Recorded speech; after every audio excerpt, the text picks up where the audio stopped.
All right, let's just get right into it. Itachi Uchiha. I mean, he's got to be one of the most complex, most debated, and honestly, one of the most tragic characters in all of Naruto. For years, we all saw him as this cold-blooded monster. But was he really a villain, or was he maybe the greatest hero the village ever had? We're going to break down the hidden truth behind the man who gave up everything. You have to start here, right? With the single event that defined his entire life. When he was just 13 years old, Itachi Uchiha killed his entire clan, his friends, his relatives, his own mother and father. It was an act of such unbelievable brutality that it branded him a traitor and a mass murderer for pretty much the rest of his life. And that is the question, isn't it? It's the one that hangs over his entire story. How could a bona fide genius, a shinobi everyone looked up to, a loving older brother, how could he commit such a horrific act? Well, the answer is not simple at all. To really get the why, we have to go back and look at the impossible situation he was put in. And to really get a handle on that situation, you first need to understand the two sides of Itachi. On one hand, you have this celebrated prodigy, and on the other, the hated outcast he was forced to become. I mean, his rise through the ranks was just insane. A Chunin at 10, an Anbu Black Ops captain at 13? That was completely unheard of. But look, the most important detail here is the very first one.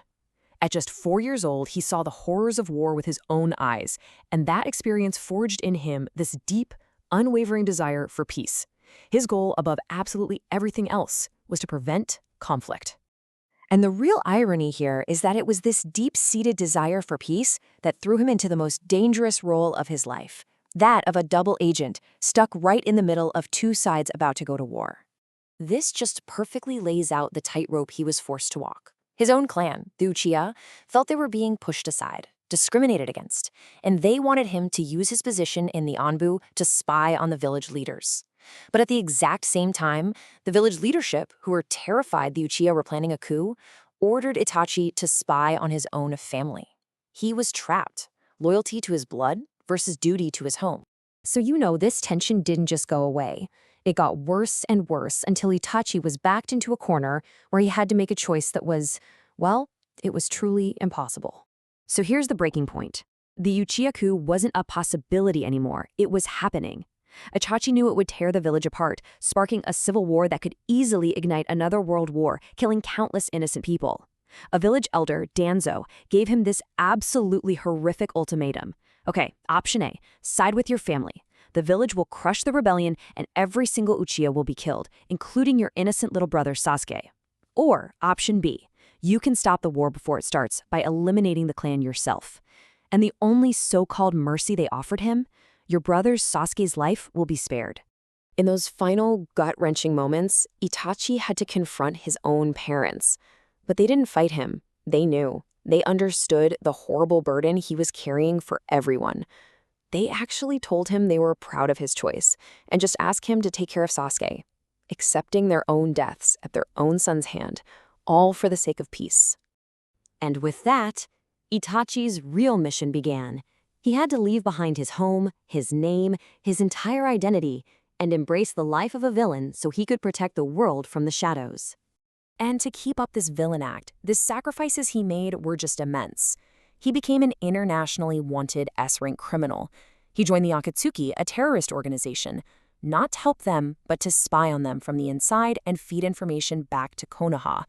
He intentionally pushed his little brother towards hatred and revenge because he believed it was the only way to make Sasuke strong enough to survive in this cruel world. And he did all of this while he was secretly dying from a terminal illness that was literally stealing his eyesight and his life. The ultimate tragedy in all this is that for years and years, nobody knew the truth. His legacy as one of the world's greatest unsung heroes would only come to light long after he was gone.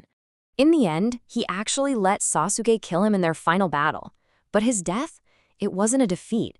It was the last successful step in a plan he'd been carrying out his whole life. He had protected his village, he had saved his brother, and he had pushed him to become one of the most powerful shinobi alive. He died with a smile on his face, finally free of the unimaginable weight he had carried since he was a child. And this one quote, it basically captures his entire philosophy. For Itachi, a true hero wasn't the person standing in the spotlight getting all the praise. A true shinobi was a nameless protector, someone working in the dark, sacrificing everything for peace without ever asking for a thing in return. He lived and died by that code. Which brings us right back to where we started. He did monstrous things for a noble cause. He chose to carry the hatred of the entire world on his shoulders just to save it. So, what was he? A hero who was forced to play the part of a villain? Or is the truth more complicated than that? A reminder that sometimes true sacrifice lives entirely in the shadows, completely unseen. That's the question Itachi Uchiha leaves us with.